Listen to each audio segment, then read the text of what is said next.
உங்களுடைய தங்கம், வெள்ளி, வைர நகைகளை உடனே செல் பண்ணுமா? நம்பிக்கையான நிறுவனம் Max Gold. Call 04445454545. Max Gold, cash for gold.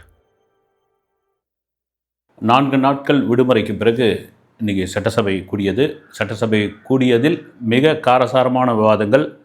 எதிர்க்கட்சிகள் ஒரு பக்கம் வந்து பயங்கரமாக கொந்தளிச்சாங்க. இந்த பக்கம் பார்த்திங்கன்னா தாவேக்கா அமைச்சர்கள் அதற்கு பதிலடி கொடுக்குற மாதிரி அவர்களும் சில விளக்கம் கொடுக்குற மாதிரி இருந்தது. ரொம்ப முக்கியமான ஒரு விஷயம் என்னென்னா, சிஎம் விஜய் இன்றைக்கி வந்து ஒரு சாரி கேட்டார், மன்னிப்பு கேட்டார் அப்படின்ற ஒரு ஹைலைட்டான விஷயமா இருந்தது. வந்து பொதுவாக இந்த உயர் பதவியில் இருப்பவர்கள், அதிகார மையத்தினுடைய தலைமையில் இருப்பவர்கள்லாம் வந்து இறங்கி வந்து சாரிலாம் கேட்க மாட்டாங்க. வந்து அது சாரி கேட்குறதெல்லாம் வருத்தம் தெரிவிக்கிறோம் அப்படின்னு வாங்க, வந்து மன்னிச்சிடுங்க அப்படின்லாம் சொல்ல மாட்டாங்க. ஆனால் இன்றைக்கி ஓகே அப்படி சொன்னது அது பல பேர் வந்து வரவேற்று இருக்கிறார்கள். ரொம்ப முக்கியமான ஒரு விஷயம் என்னென்னா, நீங்கள் எந்த இடத்துல சாரி கேட்கணுமோ அங்கே கேட்டுருந்தாங்க. பொதுவாகவே உள்ள ஒரு விஷயம் வந்து அது என்னன்னு பார்ப்போம்.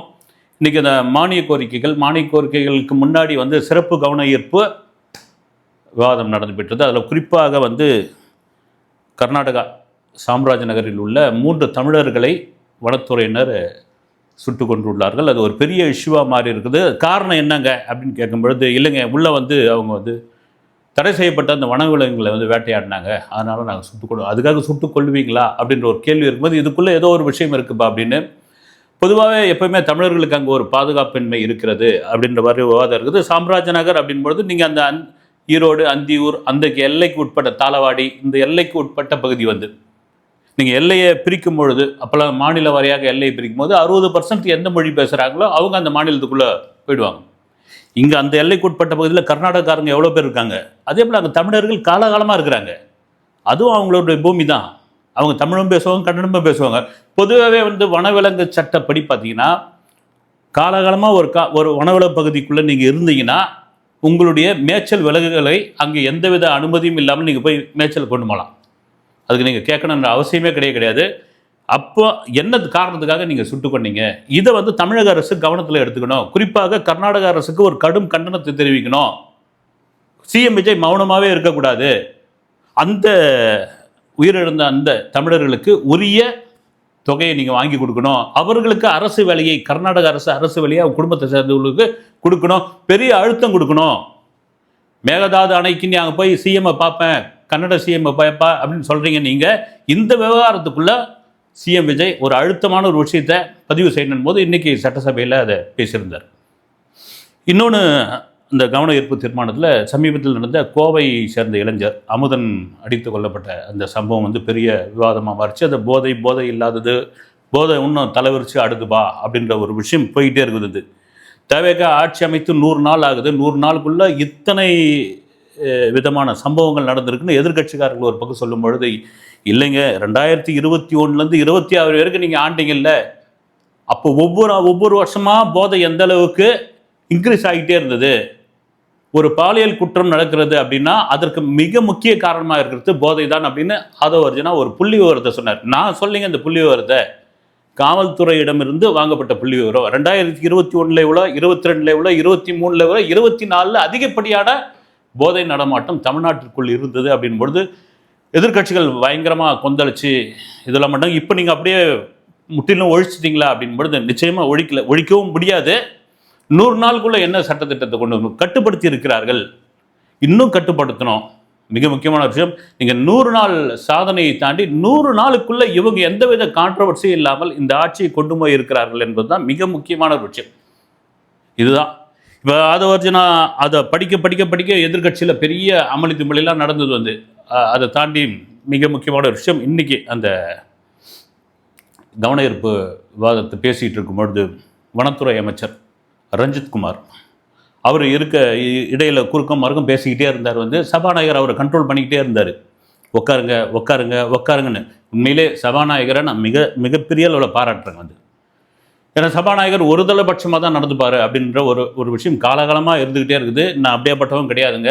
சபாநாயகர்னா சபைக்கு பொதுவான ஒருத்தன், அந்த சபையை நடத்துறது நான் தான், 2 பேருமே நான் பொதுவான ஆள் தான் அப்படின்ட்டு வந்து அந்த அமைச்சரை ரொம்ப வாணி கொடுத்துக்கிட்டே இருந்தார். எதிர்கட்சிகளும் ஒரு பக்கம், ஏங்க ஒரு சிஎம் பேசிகிட்டு இருக்காரு, குறுக்கு பேசிக்கிட்டே இருக்கிறாரு, உட்கார சொல்லுங்கள் அப்படின் பொழுது அவர் முன்னாள் முதலமைச்சர் கருணாநிதி அப்படின்ற ஒரு வார்த்தையை பயன்படுத்திட்டார். உடனே எப்படிங்க நீங்கள் பயன்படுத்தலாம், ஏது சொல்லலாம், நாங்கள் கலைஞர்னு சொல்லிக்கிட்டு இருக்கோம் அப்படின்ற ஒரு கேள்வி முன்னே வந்தபோது, ரைட் அந்த வார்த்தையை பயன்படுத்திட்டார் இல்லைங்க, தப்பு தான், சாரி தான் உட்காந்துருங்க அப்படின்னு சொல்லி சிஎம் விஜய் அதுக்கு ஒரு முற்றுப்புள்ளி வச்சார். இந்த விவாதம் ஒரு பக்கம் போயிட்டு இருக்கும்பொழுது, இந்த 100 நாள் ஆட்சி மீதான விமர்சனங்கள் ஒன்று இருக்கு இல்லைங்களா, அந்த விமர்சனம் தாங்க முடியாத விமர்சனம் தான் வந்து. பொதுவாக மக்களுடைய கேள்வி என்னன்னா, சரிங்க இருக்கிற திமுக எம்பி நீங்கள் என்ன பண்ணிட்டீங்க இவ்வளோ நாள் வந்து, இப்போ வந்து ஒரு 100 நாள் ஆட்சி உங்களால் பொறுத்துக்க முடியல, 100 நாள் ஆட்சியை உங்களால் தாங்கிக்க முடியல, ஒட்டுமொத்தமாக கிளம்புவோம், எல்லாரும் வந்து கும்பலாகும், நாடாளுமன்ற தேர்தலை தெறிக்க விடுவோம், எவ்வளோ காலம் இதை பேசிகிட்டே இருப்பீங்க? நீங்கள் என்ன பண்ணீங்க? நாடாளுமன்ற உறுப்பினராக நீங்கள் இருந்து என்ன பண்ணீங்க? என்ன இங்கே வந்து பயனுள்ள திட்டத்தை கொண்டு வந்தீங்க? என்ன அங்கே போய் விவாதத்தை பேசுனீங்க? அப்படின்ற கேள்வியை மக்கள் மிக தெளிவாக முன்வைக்கிறார்கள். இது ஒரு பக்கம் இருக்கும்போது சுதந்திர தின அன்னைக்கு உங்கள் எல்லாருக்கும் பார்த்துருப்பீங்கன்னு நினைக்கிறேன், வாகா எல்லையில் கொடியேற்றி கொடியேறுக்கிற அந்த சிறப்பான ஒரு நிகழ்வு, மிகச்சிறப்பான ஒரு நிகழ்வு, உலகமே அன்னைக்கு பார்க்கக்கூடிய ஒரு நிகழ்வு, நேரலையில் அது போயிட்டு இருந்தது. அது ஒரு ஆக்ரோஷமாக போயிட்டு அந்த காலை தூக்கி அடித்து இந்திய இராணுவ வீரர்களால் சல்யூட் அடித்து அந்த கொடியை ஏற்றி கொடியை இருக்கிறப்போ அந்த சாங் ஒன்று ஒளிபரப்பாகும். பல பாடல்கள் ஒளிபரப்பாகும். அதில் நான் தன்னந்தனி ஆளு அப்படின்ற அந்த பாடல் டிவிக்கே உடைய கொள்கை பாடல் ஒரு 11 நொடி அது ஒளிபரப்பட்டுவது பெரிய வைரல் ஆகிடுச்சுங்க. வந்து உடனே இங்கே அந்த டிஜே எவனோ ஒருத்தன் தமிழன் ஆனால் தான் கரெக்டாக வந்து போட்டான் அப்படின்னு. இன்னொரு பக்கம் மக்கள் தாண்டி பலர் வந்து, நீ பாரியா ட்ரம்ப் ஒரு விழா நடத்துவார், அந்த விழாவிலேயே இந்த பாட்டு ஒலிக்குதா இல்லையா பாருன்னு நம்ம சொல்கிறது தான். சாதாரணமாக ஒரு பாடல் அப்படின்னு நம்ம கடந்து போயிடுறோம். அந்த பாடல் நான் தன்னந்தனி ஆளு அப்படின்ற ஒரு சாங் அந்த சமயத்தில் பெரிய வைப்பாக இருந்தது. இன்னும் கேட்டால் தாவேகா வெற்றிக்கு அந்த பாடலும் ஒரு காரணம் என்பதில் மாற்று கருத்து கிடையாது. அதை ஒரு வாகா எல்லையில் ஒரு 12-13 நொடிகள் அதை ஒளிபரப்பாக இருக்குது அப்படின்பொழுது அது ஒரு பெரிய சாதனை தான். இன்னும் சொல்லப்போனால் என்ன சொல்லுவாங்க, எரிதடி மாலா ஃபேனை வந்து 10ல் வெய்யி அப்படின்னு வடிவேல் சொல்கிற காமெடி மாதிரி எரிதடி அப்படின்ற ஒரு விஷயந்தான் வந்து எங்கேயா போய் ஒலிக்குது, எங்கேயா இதுவாகுது. ஒன்றும் இல்லைங்க, நீங்கள் வந்து நார்த்தில் சிஎம் விஜய்க்கான செல்வாக்கு நம்ம அதிகப்படியாக சொல்ல, ரீல்ஸில் இந்த ஃபேஸ்புக்கில் ஓடுற வந்து காட்சிகளில் எவ்வளோ வந்து பார்த்திங்கன்னா விஜய் தளபதினு சமீபத்தில் வந்து ஒரு வீடியோ எத்தனை பேர் பார்த்துருப்பீங்கன்னு தெரில.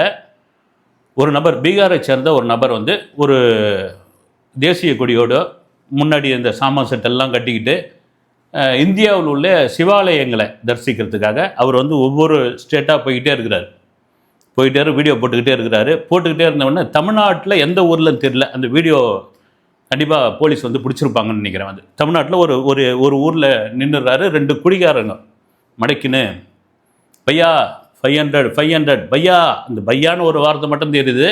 அந்த நபர்கிட்ட 500 ரூபாய் பிடுங்க பார்க்குறாங்க. அவர் விடாமல் வந்து அந்த வீடியோ எடுத்துக்கிட்டே இருக்கிறாரு. அதுக்கப்புறம் அந்த வீடியோ கட் ஆகுது. அப்புறம் தனிப்பட்ட முறையில் ஒரு வீடியோ போடுறாரு.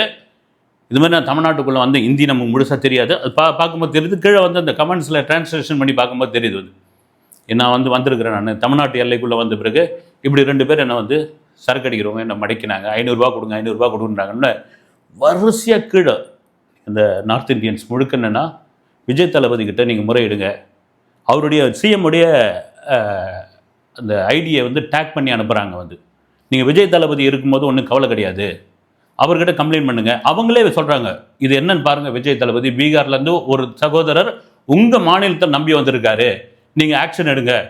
நீங்கள் எந்த அளவுக்கு அங்கே போய் ரீச் ஆகிருக்குது பாருங்கள். அந்த ரீச் தான் இங்கே தாங்க முடியல, இங்கே பயங்கரமான எரிச்சலை உண்டாக்குறது அதுதான். இது ஒரு பக்கம் பேசும்போது எங்கிட்டயே நிறைய நண்பர்கள்லாம் கேட்டது வந்து, இந்த சுதந்திர தின விழாவுக்கு த்ரிஷா வந்ததை பற்றி நீங்கள் எதுவுமே சொல்லலைங்களே அப்படின்னு. இல்லை என்னங்க பெரிய விவாதம் போயிட்டு இதில் வந்து த்ரிஷா வந்தால் என்ன, வரலன்னா என்ன?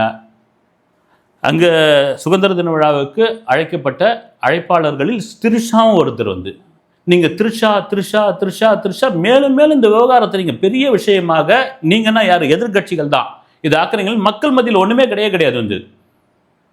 ஏன்னா இப்போ வந்து நான் ஒரு வேளை சொல்கிறேன், நான் வந்து சிஎம் விஜய் வந்து த்ரிஷா தான் வந்து இனி கொள்கை பரப்பு செயலாளர், த்ரிஷா தான் வந்து மாநில அமைப்பு துணைத் தலைவி, ஏதாவது ஒரு பட்டத்தை கொடுக்குறாரு, ஏதாவது ஒரு போஸ்டிங்கை கொடுக்குறாருன்னு வச்சுங்க, எப்படிங்க அது அப்படின்னு நீங்கள் விவாத பொருளாக மாற்றலாம். த்ரிஷா என்பவர் ஒரு நடிகை, ஒரு பெண்மணி, விஜயுடன் சில படங்கள் நடித்திருக்கிறார், அதை தாண்டி ஒரு தோழி, ஒரு நண்பி, ஏதாவது ஒன்று வச்சுக்கங்க நீங்கள், அது விடுங்க நீங்கள். அதை தாண்டி நீங்கள் பர்சனல் அட்டாக் எப்படி பண்ணலாம் வந்து? இல்லை த்ரிஷாவே வந்து ஏதோ ஒரு பேட்டி கொடுக்குறாங்க, என்ன வந்து நான் தாவேக்காவில் இணைச்சிக்க போகிறேன், தாவேக்காவில் இந்த பொறுப்பு கொடுத்தா நான் அடுத்து வந்து ஜெயலலிதா மாதிரி ஆவேன், எனக்கு கீழே போடுறது தான் வந்து அப்படின்னு அவங்க சொன்னால் ரைட்டு. அவங்க பாட்டுன்னு வராங்க, அழைப்புதல் கொடுத்துருக்காங்க, கலந்துக்கிறாங்க, சிஎம் ஒரு சல்யூட் அடிக்கிறாரு, அவங்கள சல்யூட் அடிக்கிறாங்க, அவங்க அப்பா அம்மா பக்கத்தில் உட்கார்றாங்க. இது ஒரு பெரிய விவாதமாக பொருளாகி, ஏன்னா த்ரிஷா என்பது ஒரு பெண்ணாக மட்டும் பாருங்கள் நீங்கள், திரும்ப ஒரு நடிகை, அந்த நடிகை சார்ந்த ஒரு விஷயம், நடிகை மீதான ஒரு ஒரு குற்றச்சாட்டு, நடிகைனா இப்படி தான் இருப்பாங்கன்னு நீங்களாக ஒரு டிசைன் பண்ணிங்கன்னா எப்படிங்க? தொடர்ச்சியாக அந்த தாக்குதல் ஏன்னே தெரியல வந்து, அதை வந்து கடந்து போயிட்டே இருக்கலாம். நீங்கள் திரும்ப திரும்ப அதை எடுத்து கையில் அது சம்மந்தமாக பேசும்பொழுது மக்கள் மத்தியில் என்ன ஆகுனா, ஏன் அதை பேசுகிறீங்க, விடுங்கய்யா. நீங்கள் இதுதான் அந்த அணில் குஞ்சு தற்கூரி நீங்கள் திரும்ப திரும்ப சொன்னீங்கல்ல, அது மக்கள் மத்தியில் ஃபேவராக மாறிச்சு அவங்களுக்கு. என்னையா தற்கூரி அவங்க, என்னையா அணில் குஞ்சு அவங்க, உண்மையாக அது அவங்களுக்கு மிகப்பெரிய ஃபேவராக மாறிச்சுங்க. இன்னும் கூட சில பேர் விடாமல் விசில் அடித்தாங்க குஞ்சுங்க அப்படின்னு சொல்லிகிட்டு இருக்காங்க. பொதுவாக இப்போ தான் புதுசாக வந்திருக்காங்க, இன்னும் நிறைய கற்றுக்கணுங்க அப்படின்னு சொன்னால் ரைட்டு. வந்து உங்களுக்கு மாண்பே தெரியல, நீங்கள் வந்து ஃபுல்லாக வந்து தற்கூரியாக இருக்கிறீங்க, உங்களுக்கு சட்டசபையில் எப்படி நடந்துக்கணுன்னே தெரியல, அந்த ரேஞ்சில் அவர் சொல்லும் பொழுது இன்றைக்கி அறநிலைத்துறை அமைச்சர் கொஞ்சம் காண்டாயிட்டார். வந்து அண்ணா ஓபிஎஸ் அவர்கள் மாண்பு தெரியல அப்படின்றாரு. மாண்புனா என்னான்னு தெரியுமா அவங்க எதிர்க்கட்சி தலைவருக்கு? எங்கள் சிஎம் வராரு, வந்து சட்டசபைக்குள் வந்து எல்லாருக்கும் வணங்க சொல்கிறாரு, எல்லாரும் எழுந்துக்கிறாங்க. உங்கள் எதிர்க்கட்சி தலைவர் உதயநிதி எழுந்துக்கவே இல்லை, அந்த மாண்பு உங்களுக்கு தெரியுதானோன்னு அமளத்துமொழி ஆகிடுச்சு. வந்து இதை தவிர்த்திருக்கலாம், அது சொல்லாமல் கூட இருந்திருக்கலாம். ஏன்னா கடந்த காலங்களில் அம்மையார் ஜெயலலிதா அவர்கள் ஆட்சியில் இருந்த பொழுது, அவர்கள் முதல்வராக இதே சட்டசபையில் இருந்த பொழுது, கலைஞர் கருணாநிதி வந்த பொழுது அப்படி ஒரு நம்மகிட்ட சிரிச்சுட்டு அப்படி பார்ப்பாங்க, எழுந்துக்கவே மாட்டாங்க. அதே போல் அந்த அம்மையார் வந்து வணங்க சொல்லும் போது இவரும் எழுந்துக்க மாட்டார். வந்து இப்போ என்ன சொல்கிறது, இந்த விவாதத்திற்கான ஒரு முற்றுப்புள்ளியை வச்சது முன்னாள் அமைச்சர் கே.என். நேரு தான். அவர் என்ன சொன்னார், கடந்த ஆட்சி காலத்தில் எங்கள் தலைவர், எங்கள் முதல்வர் ஸ்டாலின் வரும்பொழுது எதிர்க்கட்சி தலைவர் எழுந்துக்க மாட்டாங்க, சரி விடுங்க பஞ்சாயத்தை முடிங்க, அதோடு எழுந்துருங்க அப்படின்ற அளவுக்கு இன்றைக்கி ஆயிடுச்சு. மிக முக்கியமான ஒரு விஷயம், இன்று அந்த காரசாரமான விவாதத்தில் பல விஷயங்கள் பகிர்ந்து கொள்ளப்பட்டது. அதிலும் குறிப்பாக டிவிகே அமைச்சர்கள், டிவிகே எம்எல்ஏக்கள் கொஞ்சம் சூடாயிட்டாங்க. ஆனால் சூடு ஆக்குவாங்க, நீங்கள் ஆகக்கூடாது, உணர்ச்சி வசப்படக்கூடாது, கோபம் ஆகக்கூடாது. இது ரொம்ப முக்கியமான ஒரு விஷயம். கொஞ்சம் கொஞ்சமாக தான், ஒருவேளை இந்த லைவே இல்லைன்னா என்ன ஆகும் பாருங்க. வந்து நீங்கள் லைவ் இருக்க வச்சு தான் எதிர்க்கட்சிகள் கொஞ்சம் அடக்கி வாசிக்கிறாங்க, அதுதான் உண்மை. ஏன்னா அவங்க காலகாலமாக இந்த சட்டசபையை பார்த்தவங்க, காலகாலமாக இந்த சட்டசபையில் சம்பவம் பண்ணவங்க, காலகாலமாக இந்த சட்டசபையில் சம்பவங்களை அவங்க கண்கூட பார்த்தவர்கள். அதனால தான் லைவ்ன்ற ஒரு விஷயம் கோடான கோடி இளைஞர்கள், மிக முக்கியமான ஒரு விஷயம் நான் திரும்பவும் சொல்கிறது என்னென்னா, ஒரு ஐபிஎல் மேட்ச் பார்க்குற மாதிரி இதை பார்த்துக்கிட்டு இருக்காங்க. இளைஞர்கள் குறிப்பாக தமிழக அரசியலை நுணுக்கமாக பார்த்து கொண்டிருக்கிறார்கள், அரசியலை அவர்கள் கற்றுக்கொண்டிருக்கிறார்கள். அதனால் உங்களை ட்ரிகர் பண்ணுறாங்க. அவங்க அண்ணாத்தை நம்மக்கிட்ட மாட்டல, நாம தான் அண்ணாத்துக்கிட்ட மாட்டினோம் அப்படின்ற அளவுக்கு அவங்க கொண்டு வந்து சேர்க்க பார்க்குறாங்க. அதனால் கொஞ்சம் அடக்கி வாசிகள், இதையெல்லாம் மீறி ரொம்ப கண்ணியத்தோடு, ரொம்ப ஒரு என்ன சொல்கிறது, ரொம்ப பொறுமையோடு சிஎம் விஜய் அவர்கள் நடந்து கொண்டே இருக்கிறார் சட்டசபைகள். அது பெரிய வரவேற்கக்கூடிய ஒரு விஷயம். எந்த இடத்துல ஒரு துளி கூட கோபமாகலை, டென்ஷன் ஆகலை, எல்லாத்தையும் உன்னிப்பாக கவனிச்சிக்கிட்டு இருக்காரு. சட்டசபையில் உங்கள் அப்பாவை எங்கப்பா காணோம், உங்கள் அப்பா எங்கப்பா காணோம் அப்படின்ற ஒரு விஷயத்தை அவர் சாதாரணமாக கேட்டார். வந்து எங்கே காணோம், அவ்வளோ குதிச்சிங்களே அப்படின்னு. தமிழக பாஜகனுடைய தலைவர் நயினார் நாகேந்திரன், உங்கள் அப்பாவை காணோம் அப்படின்னா உங்கள் அம்மா கிட்ட போய் கேளு அப்படின்ட்டு எந்த விதத்தில் ஒரு சரியான ஒரு பதில்.